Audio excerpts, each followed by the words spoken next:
Galaxy's Edge is about to feel very different, and probably a lot closer to the Star Wars that a lot of us grew up with. Disney just announced major changes coming to Galaxy's Edge in 2026, including new characters, new music, and even a shift in the timeline and story of Batuu itself. And just to be clear, Disney announced these changes for Disneyland in California, not the Florida version, which is Disney World. There are three major announcements that came this week. First, we're getting original trilogy characters. That includes Darth Vader, Luke Skywalker, Han Solo, and Leia Organa. Specifically, Han and Leia are making their Galaxy's Edge debut. Han will wear his classic vest, while Leia's outfit will be inspired by her outfits in Empire Strikes Back and her appearance in Star Wars Battlefront 2. As soon as they said that Princess Leia was going to be there, I was hoping that it would be a deep dive, and sure enough, they mentioned Battlefront 2.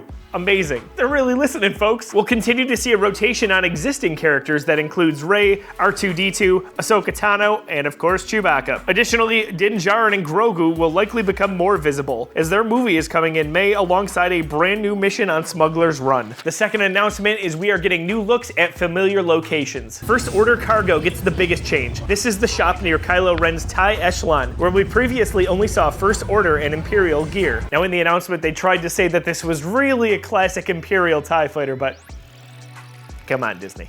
Soon, we'll get Rebel Alliance gear and other Star Wars factions. Doc Ondar's, Savi's Workshop, and Droid Depot are also getting updates. And perhaps the biggest announcement, we are finally getting classic John Williams music around the park. Thank the maker. While Williams scored the park's original theme song, Galaxy's Edge is known for being notoriously quiet. We're going to be getting several tracks that come from the first 6 movies, and they will play outside of several places, including the Millennium Falcon and Savi's Workshop. So what could this do for the feel of Galaxy's Edge? To me, I hear theme park executives and analysts talk about immersion. Seriously, look up any documentary on the building of Galaxy's Edge or any other theme park, and immersion is the buzzword. Galaxy's Edge has not done a good job of immersion over its time. And with this announcement, 2 of my biggest gripes with Galaxy's Edge are being addressed. First and foremost, I adore The Force Awakens. It is my favorite Star Wars movie. It's tied with Empire Strikes Back. Calm down. And as much as I do love that movie, when Star Wars Land, if you will, was announced originally, I think many of us had dreamed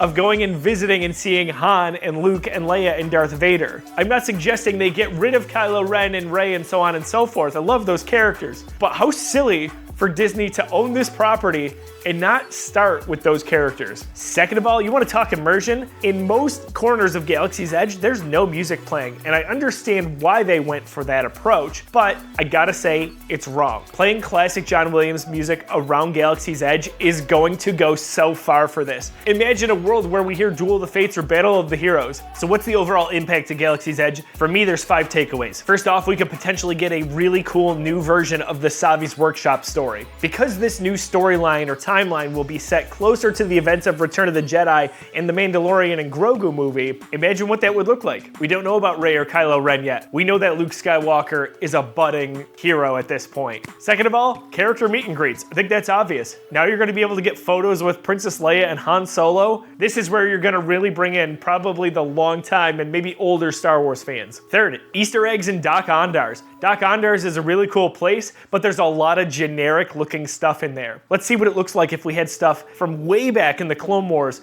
or maybe even relics from that original trilogy time frame. Now in the article on StarWars.com, they do say that some of these Easter eggs are going to be coming from some of the recent live action Disney Plus shows. So help me if that means the Acolyte stuff. Fourth, and again, this is the big one for me, the immersion of John Williams' music. In the article, they specifically note that you'll hear the Force theme around the Millennium Falcon and Savi's Workshop for 2 examples, but also, and this is a huge deal, the Cantina Band music over at Oga's Cantina. You create a cantina at Disney World and Disneyland, and you don't have the cantina music playing. Are you kidding? And fifth, Disney doesn't need more money. We know that, but I truly believe that you vote with your wallet. If this new refresh ends up being awesome, go to Disneyland. Imagine a scenario where we get to live in a prequel storyline with Jedi walking around with robes like the Jedi Temple. I'm sorry, I was daydreaming about that. Imagine seeing clone troopers walk around, younglings as long as they're not near Anakin Skywalker.